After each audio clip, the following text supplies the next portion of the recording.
Hello everyone. Thank you for joining the National Trust of Trinidad and Tobago on another edition of the Virtual Tours.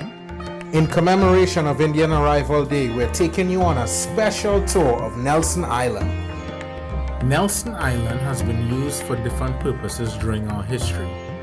In pre-Columbian times, it is believed to have been used as a place of trade by the First Peoples, a defense post by the Spanish and the British Armed Forces, a detention center for Tubal Uriah Buzz Butler, and later leaders of the Black Power movement. In commemoration of Indian Arrival Day, this virtual tour is centered around Nelson Island as a landing, immigration and quarantine station for Indian indentured immigrants to Trinidad. The 30th of May 1845 saw the beginning of Indian indentureship in Trinidad.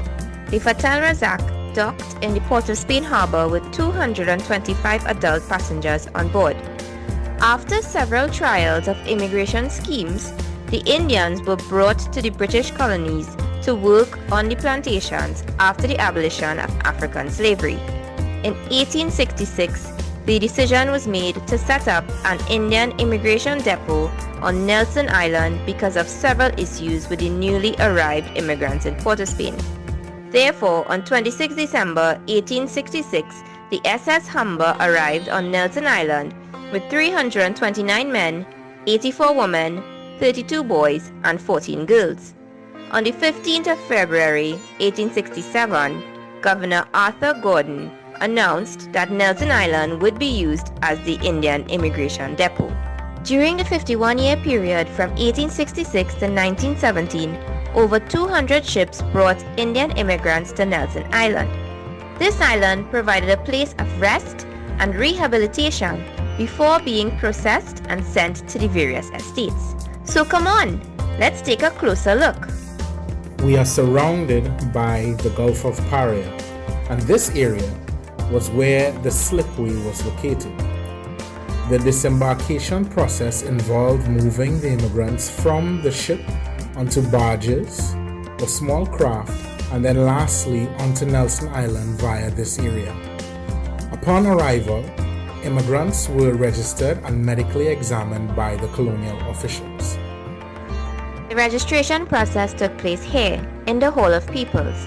This building was constructed in 1802 and is the oldest standing roofed building in continuous use in Trinidad. The lower floor was used as a registration area and the upper floor housed dormitories. Between 1866 and 1917, over 114,000 Indian immigrants passed through Nelson Island. The island also served as a port of departure for ex-indentures returning to India until 1939. The returning immigrants stayed on the island until enough were gathered for a full complement of passengers. Some of the returnees even came from neighboring Suriname and Guyana.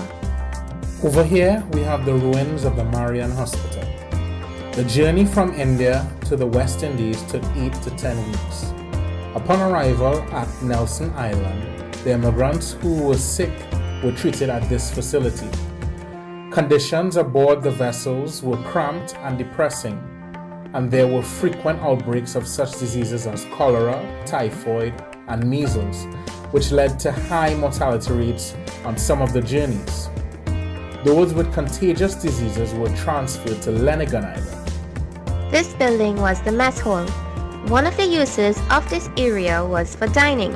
Specific immigrants were chosen to prepare and distribute rations daily. In this area, known as the Garden, there were once various makeshift barracks which were set up to house the immigrants during their stay. In the early years, the Nelson Island Immigration Depot provided accommodation for approximately 450 people. By 1881, it was improved and enlarged to hold 600 persons, and by 1912, there was accommodation for 1,000 persons. In the assembly area, once registered and classified as medically fit, the Indians were addressed by the protector of immigrants and his interpreters. The officials would read the indentureship contract aloud in Hindi and Urdu, and then the Indians were transferred to mainland Trinidad to fulfill their contracts on the sugar, cocoa, and other estates. The system of Indian indenture was established to provide Trinidad and other British colonies with a controlled and productive labor force.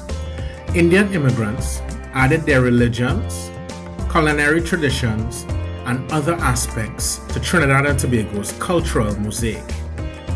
So this brings us to the end of the virtual tour of Nelson Island. We hope you enjoyed it. Thank you for joining us, and don't forget to join and become a member of the National Trust of Trinidad and Tobago. Help us to safeguard our heritage.